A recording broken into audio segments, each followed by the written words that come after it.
A partir de agora, Seara Espírita, sua sintonia com a paz. Apresentação: Melissa Tortorialo. Realização: Departamento de Comunicação Social da Aliança Municipal Espírita de Barbacena. No ar, Seara Espírita.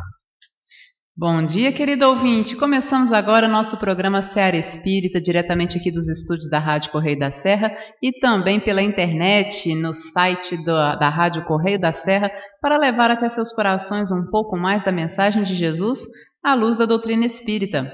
Alegria enorme estar com vocês nessa manhã de hoje, aqui nos estúdios com Nelson Xavier, Nelsinho, nosso grande amigo e irmão, que faz tempo que não aparece aqui na rádio, né? E hoje está com a gente para falar sobre a justiça divina, à luz, claro, da doutrina espírita. Então vamos acompanhar o nosso programa Seara Espírita de hoje. Mas agora eu convido vocês para fazermos a nossa prece, elevarmos nossos pensamentos a Deus, nosso Pai de infinito amor e bondade, a Jesus, modelo e guia da humanidade, nosso irmão maior, a nossos benfeitores espirituais, mentores de luz, que nos acompanham na nossa jornada terrestre. Primeiramente, Pai, agradecemos pelo dom da vida, agradecemos pela oportunidade reencarnatória, agradecemos, Senhor, por todas as bênçãos que diariamente nós recebemos, pelo alimento, pelo agasalho, pelo abrigo, pelas oportunidades de estudo, de trabalho. Agradecemos ainda, Senhor, pelas dificuldades que nos visitam, pois são elas que nos fortalecem e também vão nos encaminhando e nos mostrando o caminho do bem, do amor e da paz. Se pudermos rogar algo, Pai amado, rogamos o Teu amparo, rogamos o Teu auxílio para toda a nossa irmã humanidade, em especial para aqueles irmãos que mais sofrem, que passam pelas experiências da fome, da guerra, das violências. Que Seu amor, que Sua paz, Senhor, possa alcançar cada coração desesperançado, para que haja mais fé no futuro e a certeza de dias melhores. E nós, por nossa vez, Senhor Jesus, que possamos trabalhar na construção desse mundo que desejamos para nós, trabalhando com amor, fraternidade, humildade, e que possamos assim perdoar e servir a todos que chegam até nós necessitados de amparo. Seja conosco, Mestre Jesus, hoje e por todo sempre. Que assim seja. Bom, começando agora o nosso Seara Espírita de hoje com Nelson Xavier aqui nos estúdios. Vamos falar hoje sobre a justiça divina, né, à luz da doutrina espírita. Nelsinho, ao observarmos o mundo atual, né, que a gente está vivenciando aí guerras, violência, corrupção, tantas notícias terríveis que nós vemos na mídia todos os dias, não nos cabe um sentimento assim, um pouco de revolta, principalmente quando nós identificamos tantas injustiças sendo cometidas? Já uma pergunta difícil para a gente começar o nosso bate-papo. Bom dia, Nelson. Bom dia, Melissa. Bom dia, Fred. Bom dia, Sidney, que estão aqui no estúdio com a gente. Bom dia, rádio ouvinte. Bom dia aos companheiros da internet que posteriormente vão acompanhar esse programa. Primeiramente, com muita alegria que a gente retorna, tá? Estar aqui em Barbacena, entre os amigos, e poder falar da doutrina espírita é sempre um motivo de muita alegria. E essa pergunta ela é muito interessante, né, Melissa? Quer dizer, a gente deve se revoltar com a injustiça ou não? Bom, vamos fazer, eu não sei se você se lembra, Melissa, há muito tempo atrás fizeram um filme chamado Platão. E Platão tem uma cena em que o soldado, eles invadem uma casa e tinha um sujeito com uma perna só. E o soldado, com uma maldade, começa a dar tiro para ele pular e tal. E faz um monte de violência naquela aldeia que eles invadiram. E um dos soldados que estava se revoltou com o comportamento dos colegas. Ué, todo mundo estava fazendo? Não era normal? Eles não eram os inimigos e tal? A gente só vai acreditar que esse sentimento de achar tudo normal é uma grande normalidade se a gente estiver muito atrasado espiritualmente. Na ideia, todo mundo faz, então é normal. Mas à luz da doutrina espírita, a gente vai entendendo que com a nossa evolução, o sentimento de indignidade vai crescer quando a gente vê uma injustiça. Eu não posso aceitar facilmente a injustiça, justificando, não, porque o povo é atrasado mesmo, a gente tem que aceitar. O nazismo está certo, porque está de acordo com o nível espiritual deles. Ou a gente pegar a época de Jesus, né? Os romanos e os próprios judeus contemporâneos do mestre, não, tem que matar Jesus mesmo, porque aquele povo faz o que eles são capazes. Não, é normal essa indignação, esse sentimento de revolta. Por quê? Porque Deus colocou, de certa forma, o germe da justiça na gente, que é uma lei. Isso é importante a gente ressaltar. Agora, você acha que esse sentimento de justiça, ele está na natureza? Ou seja, faz parte de uma das leis divinas aí que regem o universo? É interessante que Kardec faz essa pergunta aos imortais, lá no Livro dos Espíritos, na questão 875, e a resposta é perfeita, né? Quando a gente começa, na 873, quando ele diz o seguinte, que está de tal modo na natureza que a gente se revolta com uma simples ideia de injustiça. E aí a gente como, não, isso é injusto e tal. Aí a gente vê, mas engraçado, o que às vezes é justo para um, Melissa, não é justo para outro. Verdade. Como é que o sentimento de justiça pode estar dentro da gente, ser uma lei de Deus, e a percepção dessa justiça ser tão diferente, né? Aí a gente vai ver que, infelizmente, o reino do egoísmo predomina entre nós. E por esse reino do egoísmo predominar, o que ele faz? Ele mistura o senso de justiça com o quê? Com as minhas percepções ou os meus sentimentos, as minhas paixões. É injusto se me atinge, se atinge aqueles que eu amo. Mas se é alguém que eu não gosto, não, é merecido. Percebe? A gente acaba misturando o sentimento com a lei. Aí o que acontece? Nós temos uma percepção errada da lei. Mas a lei de Deus, na sua íntegra, está em nós. E vai desenvolver à medida em que nós nos desenvolvemos. Agora, para a gente falar de justiça, né, ou quando nós vamos falar de qualquer coisa, primeiro é bom nós entendermos o que é, né, esse conteúdo do que vamos falar. Então, fala para a gente como que o Espiritismo, Nelson, define, então, a justiça. Vamos pensar, né, nosso amigo ainda mais justiça divina, né? O que será que você que está nos ouvindo aí pensa, do que é justiça? Você pergunta, o que é justiça? O que é justo, né? Justo. Imagina, o que é justo para Deus? Olha como é que a gente tem que abstrair, né? Kardec faz, aí sim, essa pergunta no Livro dos Espíritos, na questão 875, e a resposta que é realmente fantástica, né? A justiça, ela consiste em que todo mundo, né, respeite os direitos dos outros. Olha só, respeitar o direito dos outros. E o que é diferente, o que é difícil para a gente? Nós vivemos um momento em que todo mundo tem uma noção de direito muito grande e poucas noções de deveres. É meu direito. E às vezes a gente realmente distorce tanto, Melissa, porque eu conheço pessoas que eles vão em loja para procurar alguma coisa errada para processar a loja. Quer dizer, não, é meu direito. Quer dizer, a loja que errou. Mas na cabeça dele, ele está fazendo um mau uso da lei. Quer dizer, eu distorço a lei para me beneficiar.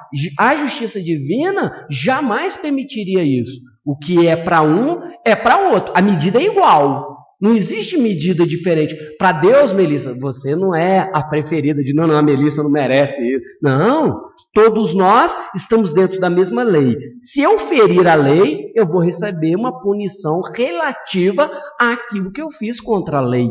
Então ninguém foge da lei divina. E isso é importante a gente destacar. E, infelizmente, como eu volto no reino do egoísmo, é a questão. As pessoas misturam suas paixões e falam, farinha pouca, meu pirão primeiro. Então, só é justo quando me beneficia. Né? É injusto se eu sou prejudicado.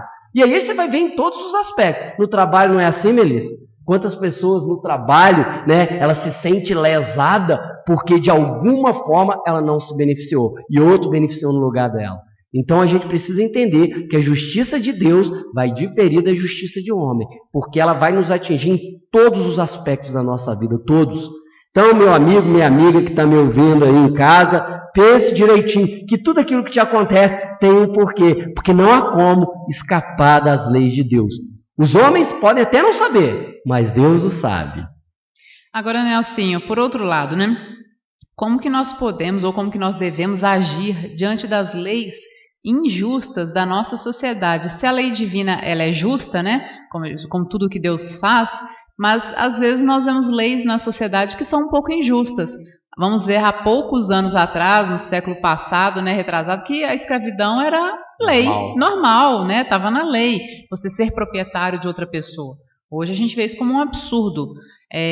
Mas existem outras leis hoje que também, daqui a um tempo... Tem muita gente que ainda gosta de ser proprietário dos outros, né? Tem muita gente assim aí. É verdade. Em outro contexto, mas né? Mas como que nós podemos agir diante dessas leis que hoje nos parecem ou que hoje realmente são injustas, Nelson? Melissa, essa é a nossa tarefa. Nós temos que, enquanto cidadãos, enquanto religiosos, cristãos, melhorar o mundo que a gente vive. E melhorar a lei é uma forma de melhorar o mundo. Quanto mais justa a lei, atingindo a todos de forma igualitária, então mais nós vamos demonstrar o nosso avanço. Isso é extremamente importante. Por quê? Porque as leis humanas elas mudam com o tempo. É igual você falou, há um tempo atrás nós aceitávamos a escravidão. Não aceitamos mais da forma que era, né? Mas vamos pensar, quantas leis do passado eram extremamente agressivas e nós agíamos isso, achava normal. Você falou da escravidão, eu me lembrei que o Rossandro, ele fala numa palestra dele, que ele foi assistir, ou ele foi num museu, num lugar, que tinha um documento da vinda de Darwin ao Brasil. E o texto de Darwin dizia assim, eu jamais voltarei ao Brasil. E ele ficou revoltado. Por que Darwin está falando mal do Brasil e tal? E aí o Darwin começa a contar a experiência dele no Brasil em relação à escravidão, Melissa. Por quê? Quando ele chegou, ele foi recebido em famílias bem abastadas, pessoal culto e tal, e eles eram extremamente cruéis com os escravos. E faziam maldades com requintes de crueldade. E ele achou aquilo tão agressivo. Ele falou, como que eu posso voltar no país que acha isso normal? Então assim, aí o Rossandro agora entendi o pensamento de Darwin. Quer dizer, mas Darwin lá em 1800, final do século XIX, né, tem essa percepção, essa vinda ao Brasil e tem esse sentimento, quer dizer, o sentimento dele era diferente daquelas pessoas que maltratavam normalmente os escravos. Mas você pode voltar ao tempo, na época de Jesus, como é que a mulher era tratada? A mulher tinha o mesmo valor de um animal ou de uma criança. A mulher não era dado o direito de ler, de questionar o marido. Você vê, a gente tinha... Isso em alguns países ainda hoje. Nós nos revoltamos quando os muçulmanos tratam as mulheres da forma que tratam, e aí a gente volta na nossa história judaico-cristã, não era diferente. A mulher era massacrada, você vê. Nós já falamos aqui anteriormente, mas a gente lembrando que a mulher era submetida a beber águas amargas quando o marido duvidasse da índole da mulher. Minha mulher está traindo, não precisa mais nada. Se ele falasse isso, ele podia levá-la ao pequeno sinédrio, ela era espancada, humilhada, tinha que andar nua no meio da sociedade, isso é uma humilhação terrível para ela aceitar que traiu, só porque o marido falou que traiu. E se ela rejeitasse, o que eles faziam? Faziam com que ela bebesse águas amargas, que era um composto que gerava um veneno que qualquer pessoa que bebesse morreria. Então o pensamento era o seguinte, se a mulher beber as águas amargas e sobreviver, é porque ela não estava traindo. Nossa. Se ela beber e morrer, é porque ela traiu. Quer dizer, o marido sempre tinha razão. Ele ficava com todos os bens, podia se casar de novo e tal. Aí eu falei, mas por que a mulher não assumia a culpa mesmo sem ter? Era melhor do que morrer. Porque aí ela era expulsa de casa, a sociedade ia virar as costas para ela, muitas vezes teria que se prostituir para poder sobreviver. Olha que situação, Melissa. Hoje nós podemos achar isso normal? Mas vamos caminhar. No próprio Antigo Testamento, nós vamos ver lá a condenação aos adúlteros, ao apedrejamento. Hoje a gente já pensou, gente, vamos apedrejar os adúlteros. Será que vai ter pedra suficiente? Vai ter alguém para julgar a pedra, né? É essa a questão. E também está na Bíblia que os filhos que respondessem seus pais, que desobedecessem, poderiam ser apedrejados. A lei de Italião, olho por olho, dente por dente. Melissa matou meu filho, vou matar o seu filho. Nós não aceitamos mais isso. A partir do princípio em que a gente evolui. Um pouquinho mais, só mais 2 casos. Na Índia, até no século passado, eu não sei se ainda é assim, é porque eu vi um documentário falando do século passado. o casamento na Índia era arranjado. Então a garota de 12 anos, né, para eles, a garota menstruou, já pode casar, é mulher. Então casava com um homem de 70. Nossa. Aí o sujeito, lógico, ia morrer antes dela, né, via de regra, morria com 71, a garota tinha que ser queimada viva junto com o marido. E isso a gente está falando de uma coisa de menos de um século. Vamos pegar aí, na África, nós temos a história da Daris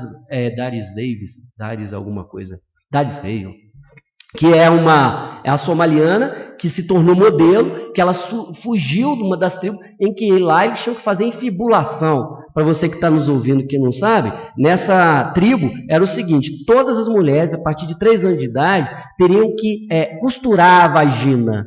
Mas, gente, isso não é no hospital, não, tá? Era no meio do mato, a garotinha sentada numa pedra, mordia uma raiz lá, e vinha uma curandeira com um caco de vidro, cortava os grandes lábios da vagina, costurava com espinho e uma linha lá, e deixava um buraco do tamanho da cabeça de um algodão, de um cabeça de fósforo, um fósforo, para ela poder urinar só. Imagina, Melissa, as infecções, a dor. Não, e detalhe, aí ela era abandonada no meio do mato, a família levava a comida lá e ela ficava lá. Se sobrevivesse, voltava para a tribo. Se não, ficava lá, morta mesmo. Então, imagina, nós estamos falando disso, isso não tem 50 anos.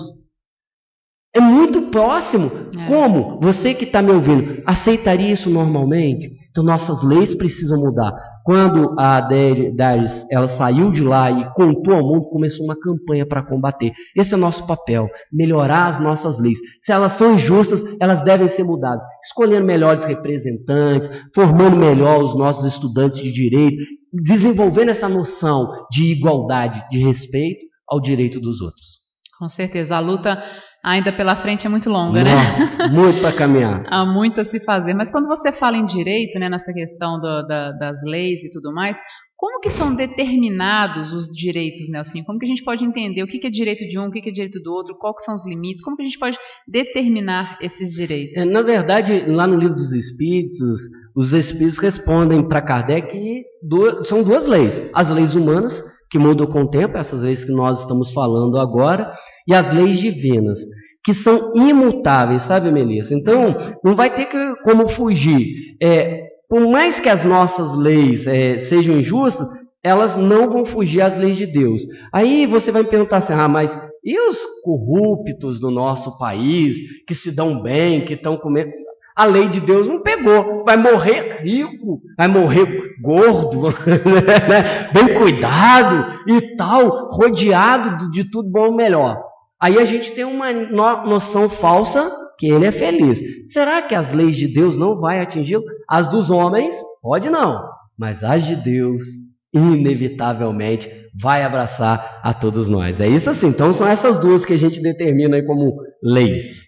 Agora, diante dessa sua resposta, então, que você nos dá, poderia lhe perguntar, né, ao ampliar isso aí, qual que é a base da justiça? Né? Que lei é uma coisa, justiça é outra, né? E aí?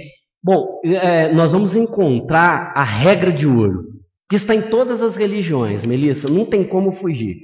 Fazer aos outros o que gostaria que os outros te fizessem. Então, veja bem, se nós tivermos essa noção... Eu não vou agir injustamente com você, Melissa. Por quê? Porque se eu estou agindo com você da forma que eu gostaria que você agisse comigo, eu sempre vou pensar o melhor para você. Essa é a questão básica. Por isso que Jesus veio nos ensinar. A gente quer viver feliz, a gente vai ter que diminuir o egoísmo. Nós vamos ter que diminuir essa falsa ideia de que nós merecemos mais, de que nós somos escolhidos de Deus. À medida que isso diminui, nós vamos começar a respeitar mais os direitos dos outros. Então, assim, a sociedade, viver em sociedade, todos nós temos direitos e deveres. Inevitável. Se eu entendo o meu direito, se eu entendo o direito do outro, o meu dever é respeitar. Não fazer uma montagem em cima da lei, uma interpretação para me beneficiar, porque o que a gente mais vê é isso, né? Nesse momento que tudo cabe processo, né, Melissa? É verdade. Você não pode fazer trabalho social, você vai ser processado. Essa noção tem que mudar. Então vamos pensar o seguinte, vamos agir de forma correta, vamos fazer o melhor que a gente puder em relação ao outro, pensando como se o outro fôssemos nós mesmos, aí nós vamos mudar a nossa forma de viver. Ou seja, precisamos ainda repensar muito a nossa legislação e repensar principalmente as nossas atitudes perante o nosso próximo, né? Agora, ainda assim, Nelson, quando a gente liga a televisão, vê os jornais, olha na internet, né? A gente vê que várias vezes o mal parece que vence o bem, ele está acima do bem. Às vezes gera essa sensação, né, de desesperança, de vai ser sempre assim, não vai mudar. Como que nós podemos nos consolar, se assim a gente pode dizer, né, diante de tanta coisa difícil, equivocada que acontece no mundo, Nelson? Bom, eu tenho que falar para os materialistas, me desculpe, meus irmãos, vocês que não acreditam em nada, só no poder da matéria, para vocês não há consolo, né? Felizmente, eu não acredito quem não acredita em nada. Mas para aqueles que creem, ou para aqueles que querem crer, a melhor forma é ter visão do infinito. Acreditar em Deus, acreditar na justiça de Deus, acreditar que existe uma continuidade dessa vida, aí vai mudar totalmente a nossa percepção.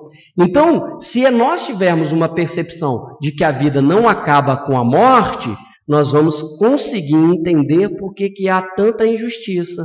Nós vamos conseguir compreender por que pessoas morrem à fome lá na África sem nada. Nós vamos começar a entender porque existem pessoas que nascem anencéfalos, pessoas que nascem com síndrome de Down, pessoas que nascem com deformidades físicas de todas as ordens, pessoas que tentam fazer tudo melhor na vida dele, nada dá certo, tudo vai para trás. A gente fala, não, minha vida tudo vai para trás. Isso tem um motivo, isso tem uma razão. Se a gente se reporta ao passado, a gente vê que a gente está preso àquilo que nós construímos no passado. Mas da mesma forma nos dá esperança que o que nós fizemos agora vai fazer um futuro diferente. É uma escolha que está nas nossas mãos. Acreditar em Deus, ter fé no futuro, são os e a consciência tranquila, vamos dizer assim, nós teremos os mecanismos que vão nos ajudar a passar pelos momentos de intempérie, pelos momentos de dificuldade. Nós gostaríamos de fazer uma divulgação de uma campanha que está surgindo no Facebook e em outras mídias também, a respeito do menino Pedro. Pedro, atualmente, que é um menino aqui de Barbacena, né, mora aqui em Barbacena, ele atualmente está com 3 anos e foi diagnosticado com distrofia muscular de Duchenne há aproximadamente 1 ano. Atualmente, o Pedro faz 2 vezes por semana a hidroterapia e fisioterapia e também tem uma alimentação muito rigorosa com total restrição de sódio. E a família está fazendo uma campanha para arrecadar dinheiro para custear o tratamento do Pedro lá na Tailândia. É um tratamento com células-tronco, é uma coisa bem diferente, difícil e infelizmente muito cara. Então o tratamento vai ficar em torno de R$140 mil, mas é a chance dos pais salvarem a vida de Pedro, né, e estabilizarem a doença. Então, a família está fazendo essa campanha, né, para salvar o Pedro e contando com a colaboração, com a ajuda de todas aquelas pessoas que queiram auxiliar essa família neste momento tão difícil. Então, eles criaram um Facebook, Pedro Precisa de Você, é a página do Facebook, solicitando essas doações. E qualquer doação pode ser feita através da Caixa Econômica Federal, na agência 0099, conta poupança 61745, dígito 0, operação 13, em nome de Juliana Santa Rosa Melo. Se você quiser mais informações, basta entrar no Facebook Pedro Precisa de Você. É o Facebook do Pedro, no qual ele está solicitando, a família está solicitando essas doações para ajudar a salvar a vida do Pedro, fazendo esse tratamento com células-tronco lá na Tailândia. Fica o pedido, né, para todos desse auxílio ao pequeno Pedro de apenas 3 anos de idade, que já está passando por essa dificuldade tão grande na sua vida. Vamos ajudar. Bom, vamos voltar aqui ao nosso bate-papo com o Nelsinho. Hoje a gente está falando sobre a justiça divina, né? Nelsinho, se existem tantas coisas equivocadas acontecendo no mundo de hoje, né, tanta coisa errada que a gente vê acontecendo, como que se opera a justiça de Deus? Será que Deus dá conta de olhar tudo que todo mundo está fazendo, né? Tudo de errado que está acontecendo? Explica pra gente. Uma coisa assim meio temerosa, uma música do Raul Seixas, quer dizer, Deus vê tudo que você faz lá no banheiro, uns olhos de Deus atrás de você, parece uma coisa meio tenebrosa, meio Big Brother, né? Mas na verdade, Deus não precisa nos olhar individualmente. Ele criou leis, Melissa, e essas leis imutáveis, essas leis que são justas e que nos atingem, como a gente fala assim, a lei da gravidade. Se eu jogar um objeto aqui para cima, ó, ele cai, se você jogar na sua casa, em qualquer parte do planeta, porque a gravidade vai atuar. É uma lei, não precisa ninguém acionar a lei o tempo inteiro, ela já funciona. As leis de Deus são assim. E a lei dessa justiça de Deus, ela se estabelece muitas vezes para poder trazer o equilíbrio através da reencarnação. Melissa, eu não consigo particularmente acreditar em Deus sem a ideia da reencarnação. Aí você, meu amigo, minha amiga ouvinte, você que vai nos acompanhar aí pela internet, pensa o seguinte, se houver uma vida só, aonde está essa justiça de Deus? Porque existem tantas possibilidades, tantas situações diferentes, que a gente vê que algumas pessoas não foram beneficiadas. Uma pessoa que nasce em berço de ouro, com uma família estruturada, com uma boa alimentação, bons colégios, ela tem mais chance, não que aconteça sempre, de seguir um caminho reto, um caminho feliz, equilibrado. Diferente daquele que nasceu em uma favela, em que o pai é dependente de álcool, a mãe dependente de química, se prostitui, que aos 3 anos de idade ele se vê abandonado, vivendo pelas ruas, envolvido às vezes pelo tráfico, para ele poder sobreviver. Como que a gente vai ter justiça se as condições são tão diferentes, Melissa? A Melissa aqui nasceu bonita, tem gente que nasce feia, igual o meu caso, né? A Melissa nasceu bonita, os olhos claros. Quer dizer, ela mereceu mais atenção de Deus na hora da sua feitura. Eu não. Então, é justo. Em outros casos, a pessoa saudável, você que está nos ouvindo, nós falamos aí do caso do menino Pedro, né? Sim, que eu conheço, realmente a gente pede aí a ajuda de todos, a família, pessoas fantásticas, maravilhosas, né? O pai, a mãe, a Juliana lá, que está nessa luta com o menino. Aí a gente pergunta, uma criança dócil, jovem, 3 anos, né? E com um problema grave desse, por que ele? Não você, não eu. Então a gente vai pensar, Deus está julgando dados para poder decidir a nossa sorte, ou esse Deus não existe? Se ele existe, ele é justo. Para ser Deus, ele tem que ser justo, ele tem que ser bom. E para Deus usar da sua justiça, Melissa, ele vai usar de uma questão que é lógica. Você fala, lógico o quê? A reencarnação. E aí, eu peço licença, Melissa, eu trouxe aqui uns apontamentos que é para a gente ter uma noção do que é lógica. Eu quero falar da lógica da reencarnação. A lógica foi criada por Aristóteles, que é um filósofo grego, né, da antiguidade. E por que utilizarmos a lógica? A lógica é a única ferramenta que pode nos orientar em direção à verdade, ou o mais próximo possível dela. Sem a lógica, nós ficamos refém dos donos da verdade, dos dogmas absolutos, que não pode jamais ser questionado. Mas se existe uma lógica da reencarnação, vamos, Deus é justo? Bom, primeiramente, eu acredito em Deus. Você acredita em Deus? Você que está me ouvindo? Acredita, tá? Ok. Ele é justo. Se ele é justo, né? Porque para ser Deus ele tem que ser justo. Todos aqueles que acreditam na existência de um ser criador de todas as coisas, admitem que ele é perfeito, né? Que ele possui todas as virtudes. Seria ilógico imaginar Deus sujeito às nossas imperfeições. Ah, não fez o que eu te mandei? Não, Melissa, estou com raiva de você. Deus não é assim. Portanto, se Deus ele é perfeito e, acima de tudo, justo, bom, justiça é a virtude de dar a cada um aquilo que é seu. Olha só. Então, essa primeira premissa, você que está me ouvindo, Deus é justo. Você concorda, Melissa, que Deus é justo? Concordo. Bom, análise lógica. Seria justo impor um sofrimento a alguém sem que esse tenha merecido tal sofrimento? De forma alguma. Por que esse menino, Pedro, 3 anos, com sofrimento, uma doença grave dessa, Deus está sendo injusto? Bom, então, se não é justo impor um sofrimento sem a pessoa merecer, ele vai de encontro à questão da lógica. Não é lógico, Deus está sendo justo. Então, a premissa segunda, não é justo impor um sofrimento a um inocente. Deus é justo e não é justo impor sofrimento ao inocente. Bom, Deus não pode ser justo e cometer uma injustiça. Com certeza. Não é lógica, Melissa? Então, partindo desse princípio, vamos pensar aí em todas essas pessoas que nasceram com alguma deformidade, ou que nasceram em um berço de ouro e outros nasceram na miséria. Por que, Melissa? Por que Deus permitiu que você que está me ouvindo tivesse tantas dificuldades financeiras? Ou tantas dificuldades no amor, tudo na sua vida amorosa dá errada? Por quê? Aonde está a justiça de Deus? Imagina você que é mãe, Melissa, você que está me ouvindo, é mãe ou pai de 2 crianças. Você vai dar comida para um e para outro, não? De forma alguma, né? Vai dar remédio para um e para outro, não? Vai vestir um ou outro, não, né? Vai dar alimento, vai dar remédio.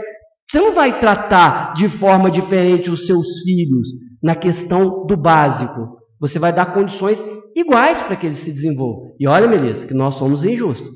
Se Deus que é perfeito, que é justo, Ele faria de forma diferente? Então, a resposta lógica da reencarnação é que ela nos oferece uma resposta realmente coerente. Ou seja, tudo que eu faço volta para mim. Tudo, Melissa. Sabe aquelas pessoas que não conseguem ninguém emocionalmente, que estão solitárias, chorando pela solidão? Foram muitas vezes aquelas pessoas que no passado pisotearam corações alheios, sem se preocupar. Sabe as pessoas que hoje apresentam uma deformidade física, uma deformidade mental? Foram as pessoas que abusaram do corpo, que abusaram da inteligência e hoje vêm com uma forma de resgate, de reaprender a lição. Então, a lógica da reencarnação se baseia nisso. É interessante que o Raul Teixeira, ele conta esse episódio, eu acho que eu já contei aqui, que ele era professor, né? E ele um dia estava inflamado com os amigos dele, falando da questão do salário. Eles estavam com o salário atrasado, em conta e tal, e ele revoltado, e ele falou, a gente que é falador, né, que é orador, a gente atrai as pessoas, e todo mundo empolgado, e eu xingava, eu reclamava. De repente aparece o espírito Camilo, que é o benfeitor dele. E aí ele foi ficando sem ele falou, isso é hora do espírito aparecer, de benfeitor aparecer. E ele falou que foi diminuindo a fala dele, aquela empolgação, porque ele ficou incomodado. E aí o pessoal, fala mais, não, depois vou pensar mais sobre o assunto. E o espírito Camilo falou, o que foi, Raul, que você está reclamando? E aí ele falou, o senhor está vendo, mentalmente, conversando com o espírito, nosso salário está atrasado, e isso, as injustiças, né? Ele falou, você devia agradecer. Mas agradecer por quê? Ele falou, porque vocês estão restituindo aquilo que vocês receberam sem trabalhar. Ele falou, como assim? Ele falou, vocês, professores, que recebem esse salário, é uma ajuda de custo que Deus dá. Porque no passado vocês eram aqueles que colocaram as pessoas para trabalhar, se beneficiaram do trabalho e não fizeram nada. Enriqueceram à custa dos trabalhos alheios. Nossa. Então Deus te permite hoje vir para pagar, além recebendo pouco. Aí ele falou assim, eu fiquei pensando na situação dos nossos políticos, que ele disse que Emmanuel tem uma resposta, que perguntaram para Emmanuel isso na década de 60. Como é que ficaria a situação dos políticos corruptos e tal? E Emmanuel disse que voltariam como escravos da gleba, voltariam como lavradores. E aí o Raul Teixeira, pensando na nossa situação política, falou assim, vai faltar enxada a tanta gente.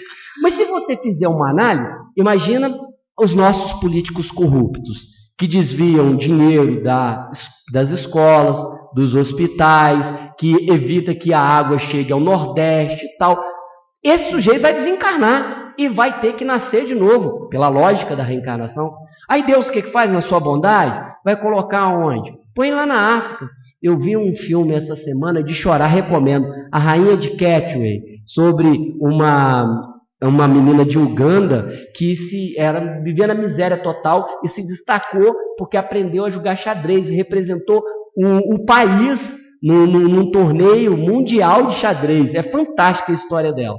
E aí você vê o filme, que é um filme recente, mostrando a miséria com que eles viviam. Nossa. Você não tem noção do que é ficar sem comer.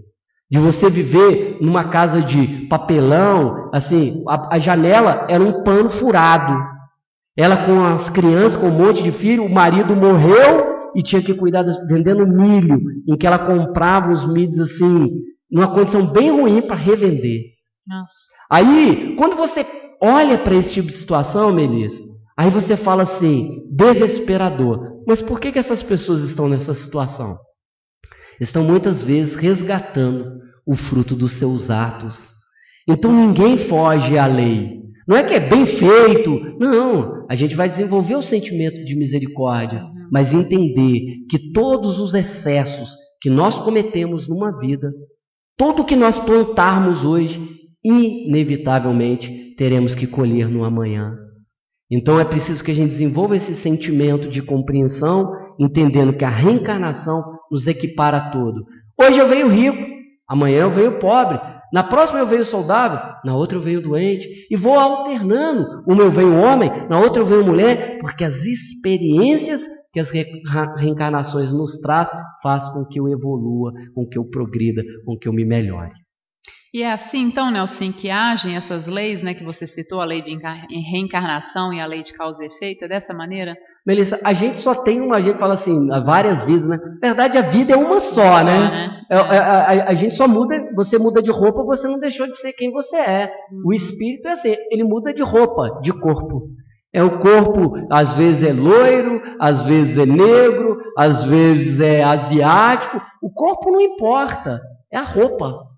O espírito sim, e com essas experiências que ele vai ter em cada vida, ele vai melhorar. Muitas vezes a gente não entende a reencarnação. As pessoas, como é que eu posso reencarnar no outro? Eu não reencarno no outro, né? Eu reencarno num novo corpo. Sou eu mesmo, só mudei de corpo. E aí as pessoas falam, mas será que isso é lógico? Vou perguntar para você que nos ouve, você que nos assiste. Você já sentiu antipatia gratuita ou simpatia gratuita? Por que eu olho para uma pessoa pela primeira vez? Meu Deus, quem é essa pessoa maravilhosa? Me encanto, me apaixono. Ou olho para uma pessoa atravessando lá no outro lado da rua. Nossa, meu santo não foi com dela. A gente ouve as pessoas falar, essa simpatia e essa antipatia é um encontro, um reencontro de almas que já se conhecem. E o nosso inconsciente dá o alerta de algo que nos agrada ou que nos desagrada. Então nós podemos pensar que tudo tem uma razão, tudo tem um motivo. Aí a gente vê os pais violentos que batem nos seus filhos, que espancam. Via de regras, os pais violentos de hoje serão os filhos violentados do amanhã. Terão que aprender através da violência o quanto é ruim e começar a fazer essa transformação em suas almas. Né? E aí, é lógico que a gente vai aceitar isso. Eu vou permitir que um pai espanque. Não, ele merece. Não é assim. É aquele sentimento de injustiça que nos fere, que a gente falou lá no início, vai gritar, porque a gente quer coisas iguais, a gente quer leis iguais e comportamentos melhores. Então é assim que age a lei, dando a cada um segundo as suas obras e merecimentos, como nos ensinou Jesus, Melissa. Com certeza. Bom, chegando ao final do nosso programa, Nelson, para a gente concluir, o que podemos entender dessa passagem do Evangelho segundo o Espiritismo? A dor é uma bênção que Deus envia a seus eleitos, porque é doloroso a gente entender que Deus envia a dor para seus filhos, né? E aí? Melissa, essa passagem do Evangelho é muito forte, né? Via de regra a gente se queixa, né, Melissa? Das dificuldades, das dores. Mas se a gente pensar em Jesus como aquele ser imaculado, né, aquele ser sem pecado, sem erro, que veio à Terra para nos ensinar o caminho para todos nós adentrarmos o reino dos céus, ele mostrou que nós temos que vencer as vicissitudes da terra, as dificuldades, e que a morte do corpo não é nada, e que a dor ela é passageira, e que a revolta apenas piora. Toda vez que eu me revolto contra uma doença, contra uma dificuldade, mais difícil será. Deus envia a dor para que possa trazer o que há de melhor em nós. Não é um sentimento masoquista, mas é porque a dor nos faz movimentar. Nós podemos pensar aí o que acontece com a pérola, né? Assim, não sei se você sabe, na formação da pérola, as ostras que vivem lá no mar, via de regra, para formar uma pérola tem que entrar um agente externo, um grão de areia, e ele vai ferir o interior da ostra, e a ostra libera o nácar. que vai envolver a pérola e vai fazer com que, em movimentos concêntricos, vá diminuindo aquele atrito no seu interior, e com a dor, ela forma uma das pedras mais bonitas que nós temos no nosso planeta. Se observarmos, a dor nos aperfeiçoa e nos deixa melhores. Ela nos testa e traz o nosso ser crístico de dentro para fora. Por isso Jesus nos deu o exemplo. Então a você, meu amigo, minha amiga, que está passando por provações, eu recomendo a você, faça uma prece. Peça a Deus as forças necessárias, porque a vitória é sua e ela virá. Porque tudo nessa terra passa muito rápido. E quanto mais rápido entendermos isso, mais rápido nós vamos viver num momento de equilíbrio, momento de paz. Não existe o acaso e Deus não nos está punindo, está nos educando. Como você que é pai e mãe, que o seu filho tem que submeter uma cirurgia, e aí ele precisa fazer a cirurgia de apendicite, por exemplo, para ele sobreviver, e você fala, não vou não, meu filho vai sentir dor. Você vai permitir que os médicos façam a intervenção, dê a medicação para o bem dele, porque sabe que o sofrimento que ele vai ter naquele momento vai cessar mais à frente. Então a você, meu amigo, minha amiga, que está me ouvindo, está nos assistindo, tenha certeza, Deus reserva o melhor para cada um de nós. Tenhamos fé e esperança em dias melhores. Muita paz, muita luz. Eu quero agradecer a equipe do Seara Espírita, agradecer ao Paulo que fez aí o convite e me enganou para eu estar aqui. É sempre um prazer pensar na doutrina espírita e pensar junto aqui com vocês. Peço desculpa pelas falhas, se elas existiram, com certeza a culpa é minha e não da doutrina. Muita paz, muita luz e uma semana abençoada a todos. Nelson, mais uma vez, muito obrigada, que Jesus te abençoe na sua jornada, agora lá em Pirassununga, né?